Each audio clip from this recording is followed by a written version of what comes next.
দাঁড়িয়ে পেশাব করলে কি গুনাহ হবে? ওযু করার পর বাচ্চার পেশাব হাতে লাগলে কি পুনরায় ওযু করব নাকি শুধু হাত ধুলেই হবে? মোবাইল পকেটে নিয়ে নামাজ পড়া যাবে? বিদেশে যাওয়ার জন্য বয়স বাড়লে কি গুনাহ হবে? আমার একটা ডিপিএস আছে, তার সুদ দিয়ে কি আমি নিজের বাথরুম বানাতে পারবো? আজান চলাকালীন ওয়াশরুমে থাকলে মনে মনে আজানের জবাব দেওয়া যাবে কি? বাসায় মেয়েরা কি মাথায় কাপড় ছাড়া থাকতে পারবে যদি বাসায় কোনো পরপুরুষ না থাকে? প্রাপ্তবয়স্ক হওয়ার পর যদি জানতে পারে আকিকা হয়নি, সেক্ষেত্রে করণীয় কি? হাতে কলমের কালি থাকলে ওযু হবে কি? বিয়েতে শেরওয়ানি পরা কি ইসলাম সম্মত? ঘরে কবুতর বা পাখি পালন করা কি গুনাহ? পানির নিচে ছতর ঢাকা লাগবে কি? আজান চলাকালীন সময় নামাজ পড়া যাবে কি না? যদি কেউ 40 দাওয়াত দিয়ে থাকে তবে সেখানে যাওয়া কি জরুরি? না গেলে কোনো গুনাহ হবে? চলুন আমরা প্রবেশ করি প্রশ্ন উত্তরের আলোকিত ভুবনে। মারিয়াম মিজান এটি থেকে আপনি লিখেছেন ইউটিউব চ্যানেলে, ওযু করার পর বাচ্চার পেশাব হাতে লাগলে কি পুনরায় ওযু করব নাকি শুধু হাত ধুলেই হবে? না, পুনরায় ওযু করার দরকার নেই। বাচ্চা পেশাব যদি হাতে লেগেছে আপনার ওযু অবস্থায়, তাহলে যে অংশে হাতে লেগেছে ওই অংশটা পানি দিয়ে ধুয়ে ফেললে চলবে। তামিম খান আপনি লিখেছেন মোবাইল পকেটে নিয়ে নামাজ পড়া যাবে? উত্তর হলো যাবে, কোনো অসুবিধা নেই, তবে নামাজ যাতে মনোযোগ নষ্ট না হয় সেজন্য সাইলেন্ট ইত্যাদি করে নেওয়া উচিত। জুমানা ইসলাম আপনি লিখেছেন বিদেশে যাওয়ার জন্য বয়স বাড়লে কি গুনাহ হবে? বিদেশে যাওয়ার জন্য যদি বয়স বাড়িয়ে লিখতে হয় যে এত বছর না হলে সেটি করা যাবে না, তাহলে সেক্ষেত্রে আপনি ওই বয়স বাড়িয়ে লিখেছেন, অবশ্যই সেটি গুনাহের কারণ হবে, কারণ মিথ্যা বলা সর্বাবস্থায় ইসলাম হারাম করেছে। এমডি আবির আপনি লিখেছেন আমার একটা ডিপিএস আছে, তার সুদ দিয়ে কি আমি নিজের বাথরুম বানাতে পারবো? ডিপিএস এর সুদ দিয়ে আপনি নিজের বাথরুম বানাতে পারবেন না, কোনো গরিব মানুষকে বা পাবলিক টয়লেট ইত্যাদি করে দিতে পারেন, নিজে করবেন না। ফারজানার সাথে আপনি লিখেছেন আজান চলাকালীন ওয়াশরুমে থাকলে মনে মনে আজানের জবাব দেওয়া যাবে কি? মনে মনে আজানের জবাব নয়, আজানের জবাব দিতে হবে মুখে। আপনি বাথরুমে থাকলে সেখানে তো আল্লাহর নাম উচ্চারণ করবেন না, এই জন্য আজানের পরপর যদি বের হন তাহলে বাইরে এসে আপনি আজানের জবাব দিতে পারেন, অথবা আপনি দিবেন না। মনে মনে দিলে আপনি সেটা দিতে পারেন, আল্লাহর কাছে সবার আশা করতে পারেন যে আমি চেষ্টা করেছি, আল্লাহ তাআলা সেজন্য সব দিতেও পারেন, কিন্তু আজান মূলত জবাব দিতে হবে মুখে, বাথরুমে সেটা করা যাবে না। অতএব করতে পারছেন না সেজন্য মনে মনে আপনি দিতেই পারেন আপনার মনের সান্ত্বনার জন্য, এবং আল্লাহর কাছে সবার আশাও আপনি করতে পারেন। তাহমিনা খাতুন লিখেছেন শীতের দিনে অনেকে মুজাফরে সালাত আদায় করেন, এটাতে সালাত হবে কিনা? শীতের দিনে যদি মুজাফরে সালাত আদায় করেন কোনো অসুবিধা নেই, হয়ে যাবে। মুক্তি ইসলাম আপনি লিখেছেন বিসমিল্লাহ বলে ওযু শুরু করলে ওযু হবে কি? কোনো সূরা পাঠ না করে বিসমিল্লাহ বলে যদি আপনি ওযু শুরু করেন তাহলে ওযু হয়ে যাবে। ওযু শুরু করার জন্য কোনো সূরা পাঠ করার দরকার নেই, শুধু বিসমিল্লাহ পাঠ করেই ওযু করার নির্দেশনা হাদিসে এসেছে। আফরিন চৌধুরী মিম আপনি লিখেছেন হাতে কলমের কালি থাকলে ওযু হবে কি? হবে, কারণ কলমের কালির কারণে হাতের আমাদের ত্বকের উপরে আলাদা কোনো স্তর পড়ে না। জালাল আহমেদ লিখেছেন বিয়েতে শেরওয়ানি পরা কি ইসলাম সম্মত? বিয়েতে শেরওয়ানি পরা এটি অবশ্যই ইসলাম অনুমোদিত এই অর্থে যে আমরা একটু আগে বলছিলাম যে পোশাক আশাকের ক্ষেত্রে পৃথিবীর যে অঞ্চলে মানুষ যেরকম পোশাক আশাক করে, বিশেষ করে বিয়ে শাদীতে যে কালচার মানুষের সমাজে প্রচলিত আছে সেই কালচার ধারণ করতে কোনো অসুবিধা নেই, যদি কোনো হাদিসে কোনো মৌলিক নির্দেশনার খেলাফ না হয়। অতএব পোশাক আশাকের ক্ষেত্রে আমরা এরকম পোশাক পরতে পারবো না এরকম নিষেধাজ্ঞা নেই, শেরওয়ানি পরা যাবে না এমন কোনো কথা নেই, বিধায় শেরওয়ানি পরাতে কোনো সমস্যা নেই, বরং বিয়ের দিন বিশেষ পোশাক পরাটাই হলো কাম্য। এফএন নীলা আপনি লিখেছেন প্রাপ্তবয়স্ক হওয়ার পর যদি জানতে পারে আকিকা হয়নি, সেক্ষেত্রে করণীয় কি? বয়স্ক হওয়ার পরও আকিকা দেয়া যায়, এটি বেশিরভাগ ইমামদের মত। অতএব আকিকার যদিও সুন্নাহসম্মত সময় হলো 7ম, 14তম বা 21তম দিন, সেদিনগুলো পার হয়ে গেলেও আমরা আকিকা দিলে আকিকা হয়ে যাবে। এসকে এমডি ফরিদ আপনি লিখেছেন পানির নিচে ছতর ঢাকা লাগবে কি? পানির নিচে ছতর ঢাকা আবশ্যক নয় যদি সেটা উপর থেকে কেউ না দেখে। এরপরে এমডি লোকমান হোসেন আপনি লিখেছেন লাইগেশন করা জায়েজ আছে কি? লাইগেশন হলো স্থায়ী জন্ম নিয়ন্ত্রণ করার পদ্ধতি, যদি আমি ভুল না বলে থাকি, এটা জায়েজ নয়। স্থায়ীভাবে জন্ম নিয়ন্ত্রণ করা ইসলামের দৃষ্টিকোণ থেকে জায়েজ নয়। সাময়িক যে জন্ম নিয়ন্ত্রণ করার পদ্ধতি আছে সেটি বিভিন্ন উপায় হতে পারে, আপনার কপাটি পরে হতে পারে, বা আরও বিভিন্ন আপনার টেকনিক বা সিস্টেম আছে, সেগুলোর মাধ্যমে অস্থায়ীভাবে জন্ম নিয়ন্ত্রণ করা যেতে পারে। হাসনা রাতন আপনি লিখেছেন যদি কেউ 40 দাওয়াত দিয়ে থাকে তবে সেখানে যাওয়া কি জরুরি? না গেলে কোনো গুনাহ হবে? যাওয়া তো জরুরি মোটেই না, কারণ 40 যে আনুষ্ঠানিকতা এটি ইসলাম সম্মত আনুষ্ঠানিকতা নয়, এটা হিন্দুদের বিভিন্ন কালচার থেকে আমাদের সমাজে এসেছে, বিধায় আমরা সেগুলোতে যাব না, সেগুলো অ্যাভয়েড করা উচিত, কারণ সুন্নাহ বিরোধী কোনো কাজে মুসলমান যথাসম্ভব যাওয়া উচিত নয়। বেদনা নীল আকাশ আপনি আইডি থেকে লিখেছেন সাধারণ কিছু কারণে আমার স্বামী আমাকে বাবার বাড়ি যেতে দেয় না, এ ব্যাপারে ইসলাম কি বলে?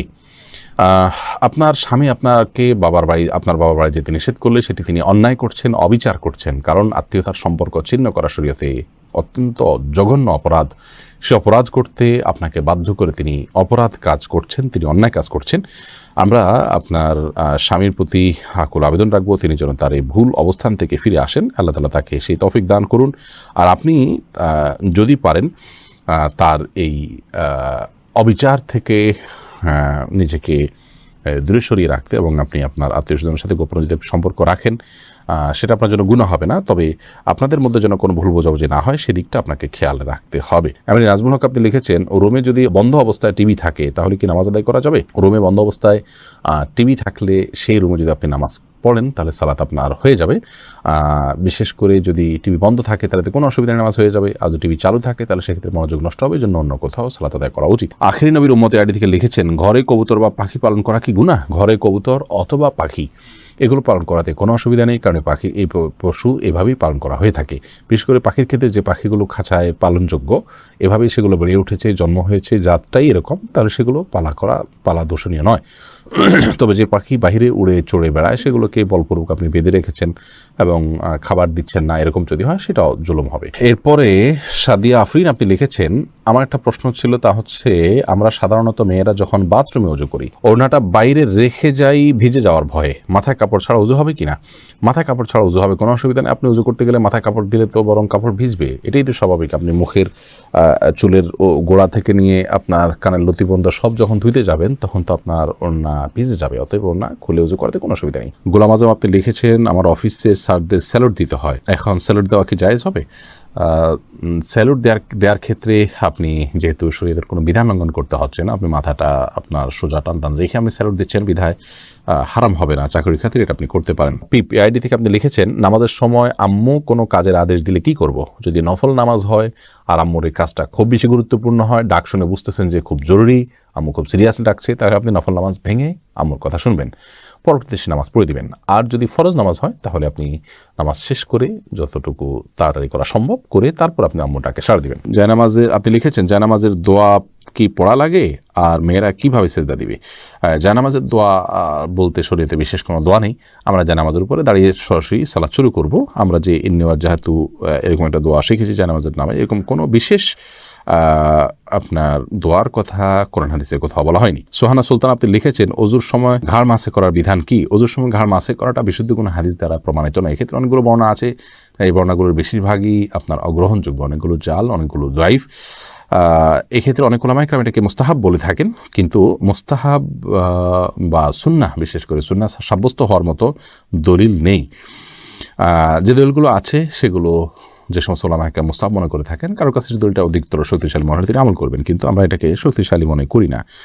এই সম্পর্কে দলিলগুলোকে পর্যালোচনা করলে মনে হয় যে ঘাড় মাসের বিষয়টি মানে হাদিস দ্বারা সাব্যস্ত নয়। বাসায় মেয়েরা কি মাথায় কাপড় ছাড়া থাকতে পারবে? যদি বাসায় কোনো পরপুরুষ না থাকে কোনো অসুবিধা নেই, মেয়েদের সবসময় যে কাপড় দিয়ে থাকতে হবে একাকি থাকলেও এমন কথা কোনো হাদিসে বলা হয়নি। সাদিয়া মেহজাবিন তুরনা আপনি লিখেছেন, হাতে বড় নখ থাকলে কি ওযু হবে? হাতে যদি বড় নখ থাকে তাহলে সেক্ষেত্রে এটি অন্যায় কথা, এটা গুনাহের কথা, কারণ মুসলমান নবী করিম সাল্লাল্লাহু আলাইহি ওয়াসাল্লামের যে সুন্নাতে দায়েমা বা সুনানুল ফিতরা সেগুলোর উপরে আমল করার চেষ্টা করবে। হাতে বড় নখ রাখা উচিত নয়, কিন্তু যদি বড় নখ থাকে এবং তিনি অজু করেন, অজু হয়ে যাবে, সেটা সম্পূর্ণ ভিন্ন বিষয়। মোহাম্মদ নুরুন নবী লিখেছেন, ইদ্যত পালন কতদিন করতে হয়? ভাই নুরুন নবী, ইদ্যত পালনটা কে করবেন এটার উপর ভ্যারি করবে। যদি কারো স্বামী মারা যায় তাহলে সেক্ষেত্রে 4 মাস 10 দিন ইদ্যত পালন করবেন, আর যদি কেউ তালাকপ্রাপ্ত হন তাহলে সেক্ষেত্রে 3 মাস তিনি ইদ্যত পালন করবেন, 3 মাসে ইদ্যত পালন করবেন, এটা ভ্যারি করবে। এরপরে আজান চলাকালীন সময় নামাজ পড়া যাবে কি না, এমডি আলাউদ্দিন আপনি প্রশ্ন করেছেন। আজান চলাকালীন সময় সালাত পড়া যেতে পারে, আজান চলাকালীন সময় যে নামাজ পড়া যাবে না এমন কোনো কথা কোরআনে কোথাও বলা হয়নি। তবে হ্যাঁ, আপনি জানেন যে এখনই আজান শুরু হবে, তাহলে আজানের জবাব দেওয়া সুন্নাত, সেজন্য শেষ সুন্নাতটা পালন করে তারপর আপনি সালাত পড়বেন। এরপরের প্রশ্ন হলো, দাঁড়িয়ে পেশাব করলে কি গুনাহ হবে? দাঁড়িয়ে পেশাব করলে সেটা অনুচিত এবং অনুত্তম হবে, কারণ হলো দাঁড়িয়ে পেশাব করলে তার ছিটা আমাদের গায়ে এসে লাগে, অথচ পেশাবের ছিটা থেকে বাঁচার জন্য নবী করিম সাল্লাল্লাহু আলাইহি ওয়াসাল্লাম তাকিদ দিয়েছেন। কবর আযাবের অন্যতম একটা বড় কারণ হলো পেশাব থেকে ভালো করে পরিচ্ছন্ন না হওয়া। এই জায়গা থেকে দাঁড়িয়ে সচরাচর পেশাব করা উচিত নয়। রাসূল আকরাম সাল্লাল্লাহু আলাইহি সাল্লাম সম্পর্কে আমাদের আয়েশা রাদিয়াল্লাহু তাআলা বলেছেন, এবং তিরমিজিতে হাদিসটি বর্ণিত হয়েছে, তার ভাষ্য হলো এরকম যে তিনি বলেছেন, নবী আলাইহিস সালাম দাঁড়িয়ে পেশাব করতেন, এই কথা কেউ বললে তোমরা বিশ্বাস করবে না। সেই জায়গা থেকে দাঁড়িয়ে পেশাব করাটাকে অ্যাভয়েড করা উচিত এবং উত্তম। তবে সৌদি আরবের উলামায়ে কেরাম বিন বাজ, ইবনে উসাইমিন রাহিমাহুল্লাহ সহ অনেক উলামায়ে কেরাম বলে থাকেন যে কেউ চাইলে দাঁড়িয়ে পেশাব করতে পারেন, বিশেষ করে পেশাবের ছিটা ইত্যাদি আসবে, নাপাক হয়ে যাবে, তার কাপড় শরীর লেগে যাবে, এরকম আশঙ্কা যদি না থাকে তাহলে সে অবস্থায় দাঁড়িয়ে পেশাব করাতে অসুবিধা নাই তারা মনে করেন। তার কারণ হলো বুখারীর একটি হাদিস রয়েছে, যে হাদিসে নবী করিম সাল্লাল্লাহু আলাইহি ওয়াসাল্লাম কোন একটা ময়লাযুক্ত এলাকাতে যেখানে বসার পরিবেশ ছিল না সেখানে দাঁড়িয়ে তিনি পেশাব করেছেন। এ হাদিসটাকে তারা ব্যাপক অর্থে নিয়ে থাকেন, কিন্তু প্রথম মতটি অধিকতর বিশুদ্ধ এবং দলিল থেকে আপনার দলিল সমৃদ্ধ বলে আমাদের কাছে মনে হয়। অতএব সচরাচর এবং সাধারণ অবস্থাতে দাঁড়িয়ে পেশাব না করে বসে পড়াই উচিত। রাসূল আকরাম সাল্লাল্লাহু আলাইহি ওয়াসাল্লাম সবাই অবস্থায় সেটিই করতেন। হ্যাঁ, বিশেষ কোনো কারণে কোনো জায়গায় বসার পরিবেশ নাই এরকম হলে সেখানে দাঁড়িয়ে পেশাব করা যেতে পারে।